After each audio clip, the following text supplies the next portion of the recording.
Gunman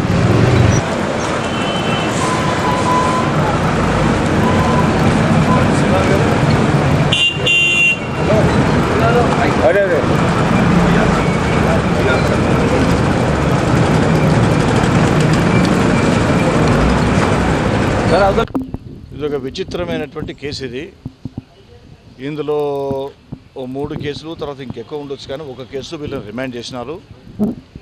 చేసి మిగతా ఉన్న కేసులో యాంటిసిపేటరీ బెయిల్ తీసుకోవాలనుకుంటే అది కూడా తీసుకోవడానికి వీలు లేకుండా దానిలో కూడా ప్రొడక్షన్ వారెంట్ కోసం ఈనాడు జైల్లోకి వచ్చి మళ్ళీ వీళ్ళందరి దగ్గర సంతకాలు తీసుకున్నారు కాబట్టి అందులో కూడా వీళ్ళు రిమాండ్ అవుతారు. అయితే విచిత్రంగా ఉంది, అందులో కోదండరామ్ గారి నెంబర్ 1, నెంబర్ 2 కేసీఆర్ గారు, తర్వాత కేటీఆర్ గారు, వీళ్ళందరూ పెట్టి వాళ్ళందరి కింద అండర్లైన్ చేసినారు అబ్స్కాండింగ్ అని.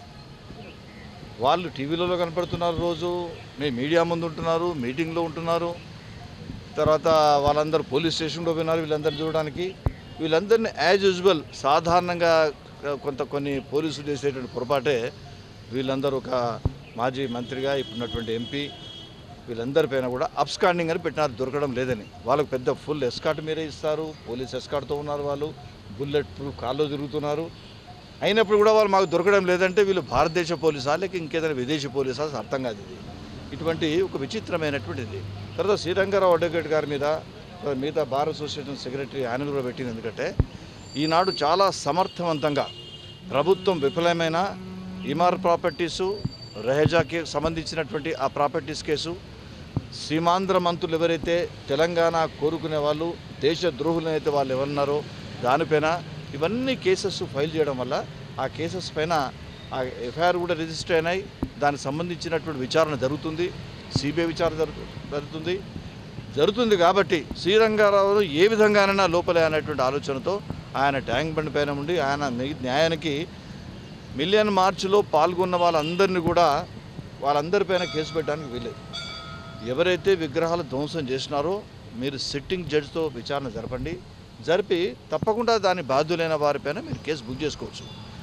అక్కడ ఎవరైతే చాలామందిని రక్షించిన వాళ్ళు, విధ్వంసం కాకుండా ఆపిన వాళ్ళందరిపైన కూడా కేసు పెడదామనేది చాలా పొరపాటిది. దీన్ని తీవ్రంగా ఖండిస్తున్నాం. ప్రభుత్వం వెంటనే ఈ కేసులు ఉపసంహరణ చేసుకొని మీరు సిట్టింగ్ జడ్జితో విచారణ జరిపించండి.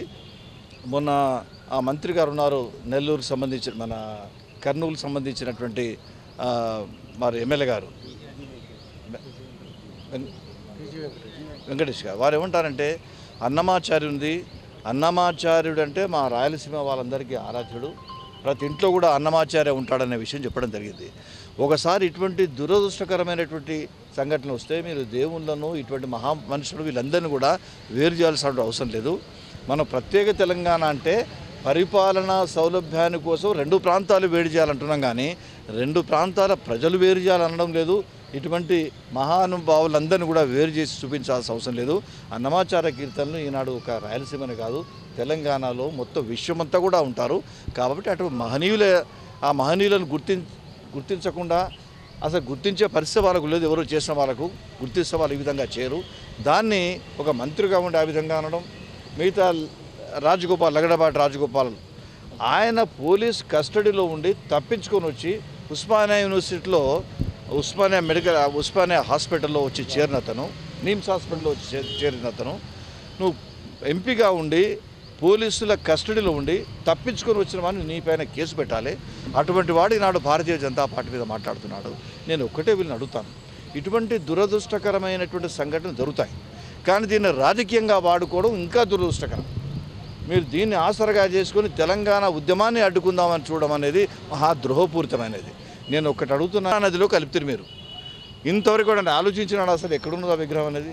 ఈ విగ్రహాలు అయితే మళ్ళీ తీసుకోవచ్చు, మనం ట్యాంక్ బండ్లో హుస్సేన్ సాగర్ కలిపిన విగ్రహాలు మనం తీసుకొస్తాం, మళ్ళీ ప్రతిష్టాపన ఇవన్నీ జరుగుతున్నది వేరే విషయం.